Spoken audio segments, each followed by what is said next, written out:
Chapter 1, Private. You are 18 years old. You stand in a line with other young men, all of you wearing the same plain uniform, all of you carrying the same dream. You are a private, the most junior rank in the entire United States Army. Your uniform has no stripes, no patches. Your days start at 4:30 in the morning. The drill sergeant's voice echoes through the barracks. You have exactly 10 minutes to make your bed perfectly, get dressed, and stand in formation outside. If one person is late, everyone pays for it. You learn quickly that in the Army you are not an individual, you are part of a team, and that team lives or dies together. Basic combat training breaks you down and builds you back up. You run until your lungs burn. You shoot rifles until your shoulder is bruised purple. You crawl through mud, you climb walls. You learn how to survive when everything around you is trying to kill you.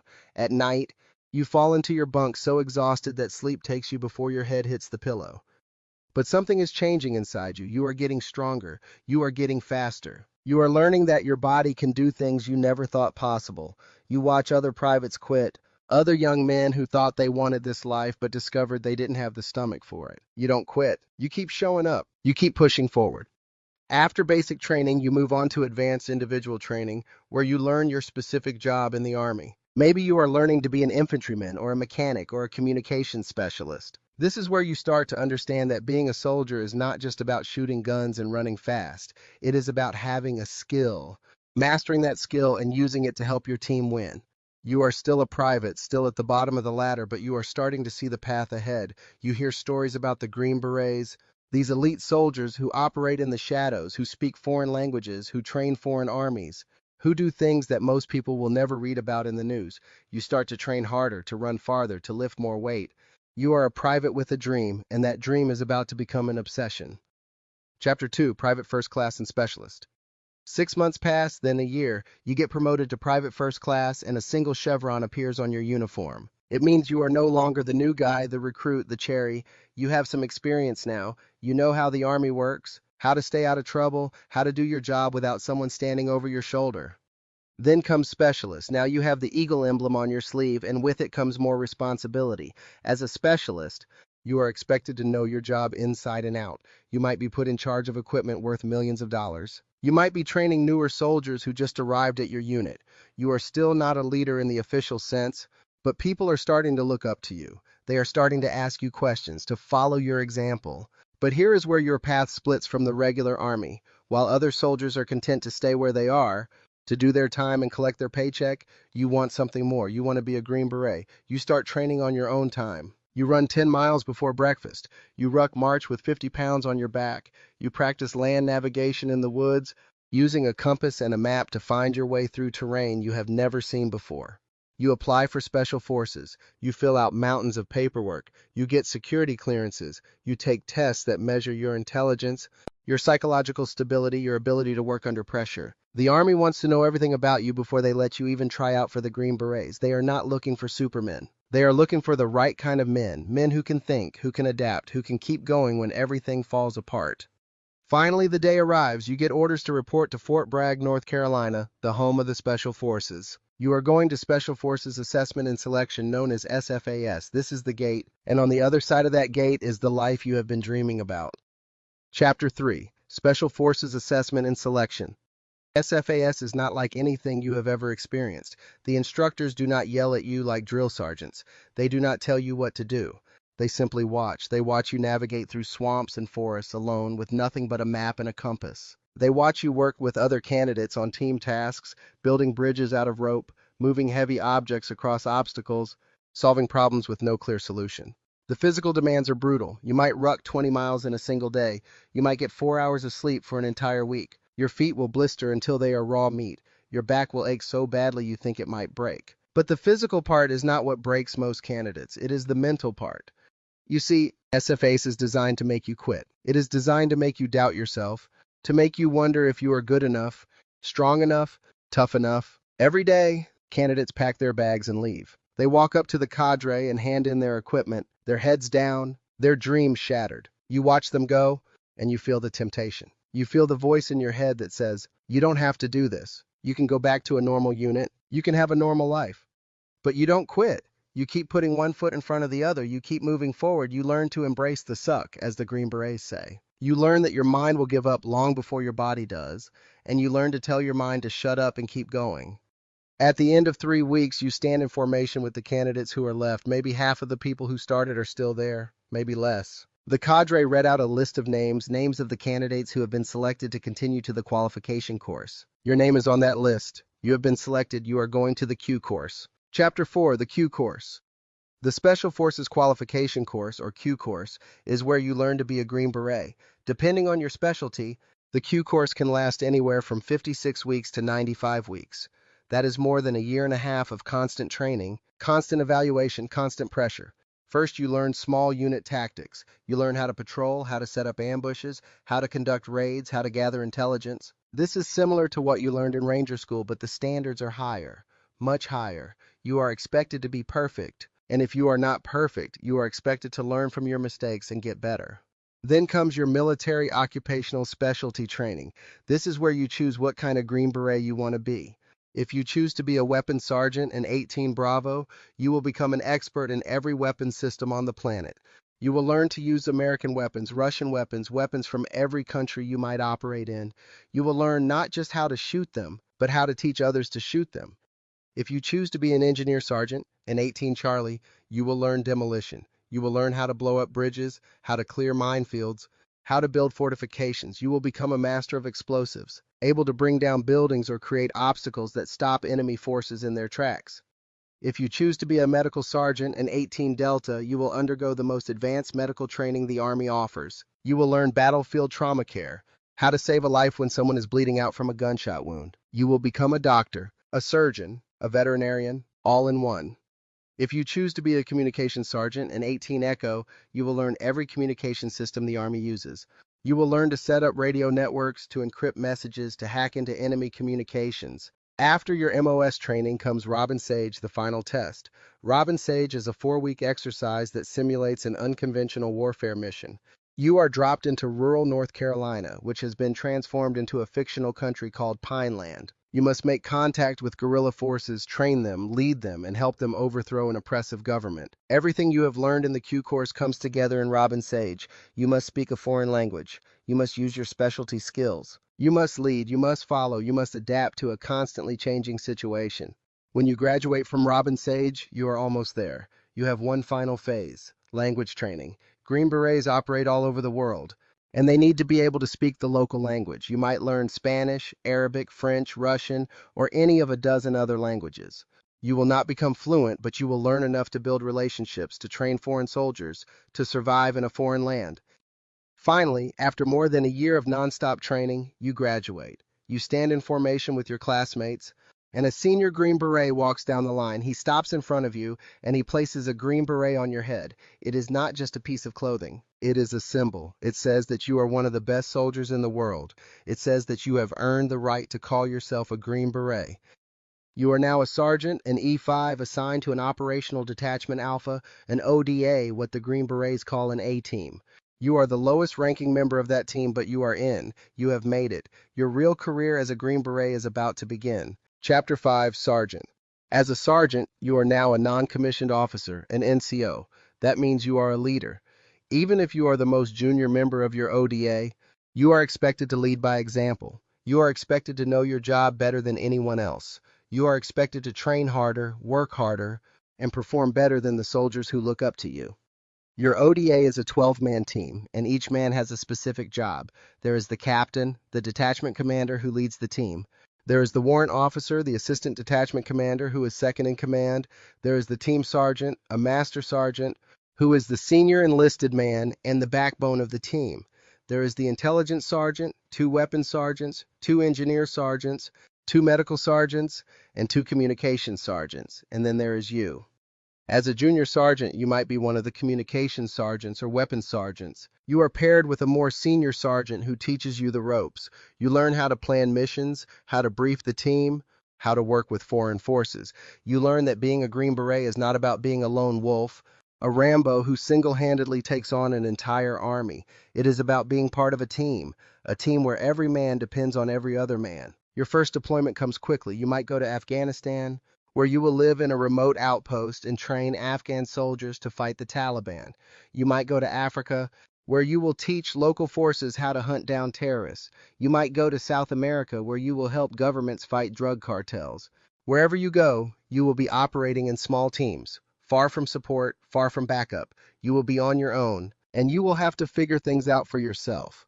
As a sergeant, you are still learning. You make mistakes. You get chewed out by the team sergeant. You stay up late studying maps, studying languages, studying everything you can get your hands on. You want to be better. You want to be the best. You volunteer for every school, every course, every opportunity to learn something new. Airborne school, air assault school, sniper school, military freefall school, combat diver school. If there is a school that will make you a better Green Beret, you want to go to it. After a few years as a sergeant, you start to get the hang of things. You have deployed multiple times. You have been in firefights. You have trained hundreds of foreign soldiers. You have saved lives and you have taken lives. You are no longer the new guy. You are a veteran, and people are starting to look to you for guidance. Chapter 6, Staff Sergeant. Promotion to Staff Sergeant is a big deal. It means the Army trusts you to lead more than just yourself. As a Staff Sergeant, you might be in charge of a small element within your ODA. You might lead a two-man team on a reconnaissance mission. You might be responsible for training an entire company of foreign soldiers while the rest of your ODA works on other tasks. Your responsibilities have doubled, but so has your knowledge. You are now an expert in your MOS. If you are a weapons sergeant, you can teach anyone to use any weapon system on the planet. If you are a medic, you can perform surgery in the dark with nothing but a headlamp and a basic medical kit. If you are an engineer, you can build a bridge or blow one up with equal skill. If you are a communications sergeant, you can set up a communications network anywhere, under any conditions. You have also become a teacher. Green Berets are not just fighters, they are teachers. Your job is to train foreign forces to fight for themselves. As a staff sergeant, you are doing this every day. You are teaching soldiers who speak different languages, who come from different cultures, who might have never held a rifle before. You have to break through barriers of language and culture to reach these men, to earn their trust, to make them believe that they can win. You have seen things that most people will never see. You have seen the worst of humanity, and you have seen the best. You have seen villages destroyed by war, children orphaned by violence, entire populations living in fear. But you have also seen the courage of ordinary people who refuse to give up, who refuse to surrender to evil. You have seen your students, the soldiers you trained, stand up and fight for their country. You have seen them win. The deployments keep coming. You spend more time overseas than you do at home. Your family has learned to live without you. Your wife raises the kids while you are gone. Your kids grow up knowing that daddy is a soldier, that he is off fighting bad guys, that he will come home when he can. It is hard. It is the hardest part of the job. But you do it because you believe in what you are doing. Chapter 7, Sergeant First Class. Now you are a Sergeant First Class in E7. This is a senior NCO rank, and with it comes senior level responsibility. In a conventional Army unit, a Sergeant First Class is a platoon sergeant in charge of 30 to 40 soldiers. In Special Forces, you might still be on an ODA, but now you are the senior man in your specialty. If you are an 18 Foxtrot, you are the Assistant Operations and Intelligence Sergeant, responsible for planning missions and gathering intelligence. You work directly with the team sergeant and the captain to make sure every mission is planned to perfection. Or you might have moved to a different position. You might be working at the company level, helping to coordinate the activities of multiple ODAs. You might be at the battalion level, working in operations, making sure that all the teams have what they need to accomplish their missions. You are no longer just a trigger puller. You are a manager, a coordinator, a planner. But you still deploy, you still go downrange, you still lead men in combat. The difference is that now you are expected to see the big picture. You are expected to understand not just your mission, but how your mission fits into the larger strategy. You are expected to make decisions that affect not just your team, but other teams, other units, entire operations. You have been in the Army for 10 to 15 years now. You have deployed so many times you have lost count. Chapter 8, Master Sergeant. Promotion to Master Sergeant is one of the proudest moments of your career. You have reached the E8 pay grade, and now you are one of the senior leaders in the Special Forces community. But there are two paths at this rank, and the path you choose will define the rest of your career. The first path is Master Sergeant. As a Master Sergeant, you are a technical expert, an administrator, a staff officer. You might work at the battalion level, managing operations, training, logistics. You might work at the group level, helping to plan missions that span entire regions. You are the person that everyone comes to when they need to know how something works, how to get something done, how to solve a problem that seems impossible. The second path is First Sergeant. A first sergeant is the senior enlisted advisor at the company level, responsible for the health, welfare, and discipline of up to 200 soldiers. A first sergeant is the heart of the unit, the person who makes sure that everyone is taken care of, that standards are maintained, that the commander has the information they need to make decisions. But for many Green Berets, the ultimate goal at the E8 level is to become a team sergeant, an 18 Zulu. The team sergeant is the senior enlisted man on an ODA. He is the operations sergeant responsible for everything the team does. He works with the captain to plan missions. He makes sure the team is trained and ready. He is the father figure, the disciplinarian, the mentor, the leader. He is the one who keeps the team together when things fall apart. As a team sergeant, you are the most experienced Green Beret on your team. You have 15 to 20 years of service. You have deployed more times than you can remember. You have been in more firefights, trained more foreign soldiers, planned more missions than anyone else on the team. You are the one who writes the letters to the families of the fallen. You are the one who visits the wounded in the hospital. You are the one who keeps the team moving forward no matter what. Chapter 9, First Sergeant. If you choose the first sergeant path, you move away from the ODAs and into company leadership. As a first sergeant, you are the senior enlisted man in a company of Green Berets. That company might have 6 ODAs plus support personnel, totaling around 200 soldiers. You are responsible for all of them. Your days are filled with meetings, paperwork, counseling sessions, inspections. You make sure that everyone is getting paid correctly, that everyone's medical records are up to date, that everyone's family is being taken care of. You are the bridge between the commander and the soldiers. You make sure the commander knows what is really going on, what the soldiers are thinking, what they need, and you make sure the soldiers understand what the commander expects from them. You are the disciplinarian. When a soldier screws up, you are the one who corrects them. You do not do it with anger. You do it with professionalism, with the goal of making that soldier better. But you are also the counselor. When a soldier is having problems at home, when they are struggling with stress, when they need someone to talk to, your door is always open. It is a different kind of leadership than being on an ODA. You are not kicking down doors anymore. You are not training foreign soldiers in some remote village.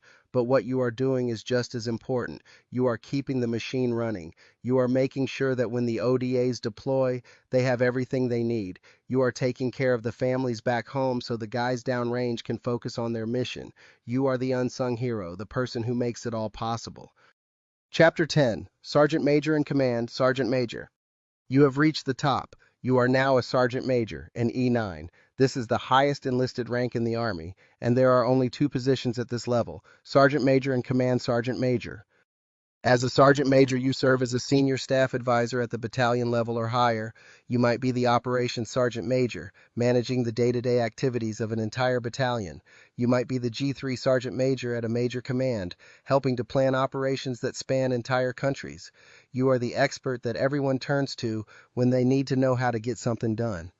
As a command sergeant major, you are the senior enlisted advisor to a battalion, brigade, or even a division commander. You influence policy. You advise on personnel matters. You ensure the well-being of every enlisted soldier in your command. You travel constantly, visiting units, talking to soldiers, seeing for yourself what is working and what is not. You report back to the commander, and your word carries weight.